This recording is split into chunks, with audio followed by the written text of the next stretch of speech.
Patrick Hancock, thank you so much for joining us. Listen, I'm a mom, you're a dad, I have two kids, so do you. What's it been like for you to talk about what happened to George Floyd and the subsequent protests? Hello, thank you for having me. Um, I talked to my uncle earlier today on the phone just to ask, where do I start this conversation, man? This is the hardest thing that I've had to do so far as a parent. My son is only 9. My daughter is 7.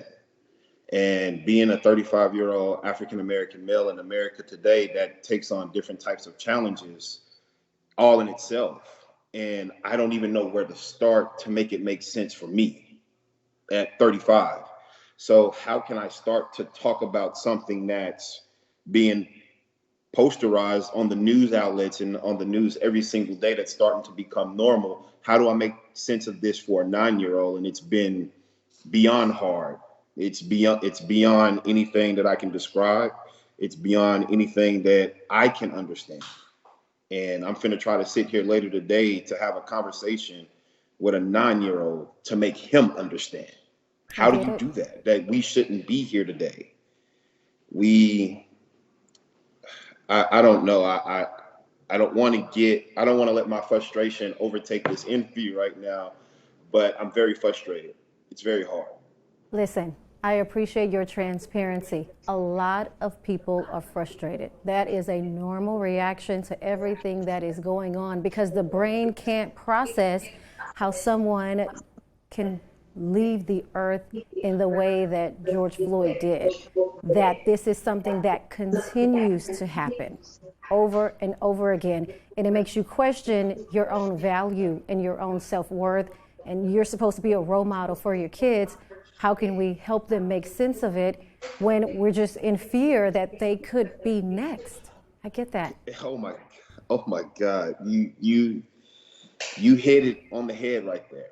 And that's what myself, a couple of other friends, even my friends who are not fathers, that's what we talk about. Why are we at our age? Why is our generation still questioning our value to a country that when there's a call for duty, people who look like us are normally the first ones to the front lines, and we still get treated like this.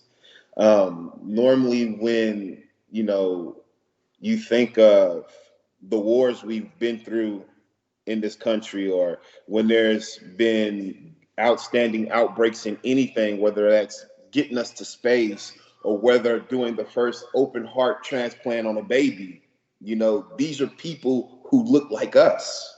And now I got to tell my 9-year-old that somebody's not going to value him because he looks different. When sometimes people who look like him make the biggest contributions to America, to history. Man, I don't know. I never thought the first time I seen his face 10 years ago when he came into this world that I would have to sit here 10 years later and have this talk of hatred. The innocence that's about to leave this kid after this conversation is not fair to me as a man, and it's not fair to me as a parent. My counterpart doesn't have to sit down and have this conversation with his kid and rip innocence out of him. Innocence.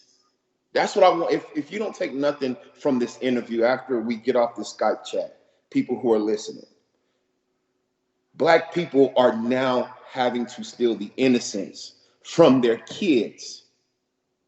It's not fair. It's not right. I don't care who you are. I don't care how much hate you have in your heart. When you look at your child, you see innocence and you know your child is going to get to grow up to be a child. Mine's not. I got to stop that today because he could go somewhere and think that he's going to be safe and think that he's going to be able to enjoy himself. And something may happen because somebody who doesn't look like him is mad or angry and take that from him. And I see that you guys are, you're doing the protest and the stuff like that, man. And I just want to say my own little message: the looting and the destroying of the buildings in Austin or even around the country, man, that's not bringing anybody back.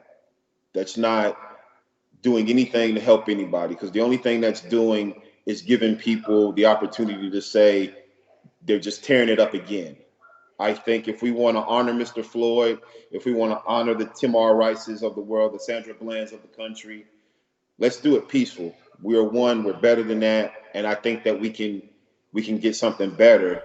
I think what we want can be the outcome of this, but I don't think that we should destroy anything. I don't think we should burn down anything. We stand there in peace. We make them see us. We make them look at us, and we make them hear us. And I think that we can get a way better outcome from that versus destroying and tearing down innocent people's buildings or anything like that, y'all. I think we're better than that as a people together. Patrick, we are better than that, and we have to do better than that.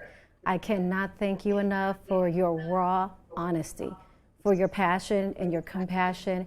I get your frustration, and I want to remind you that while we cannot control the world, we can control ourselves, and that includes the role model and the example that we set for our kids.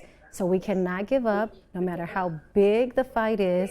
We look our kids in the eye and we tell them the truth. And we prepare them for the world that they have to live in. And we inspire them through the hope of our example, because we are going to keep pressing forward.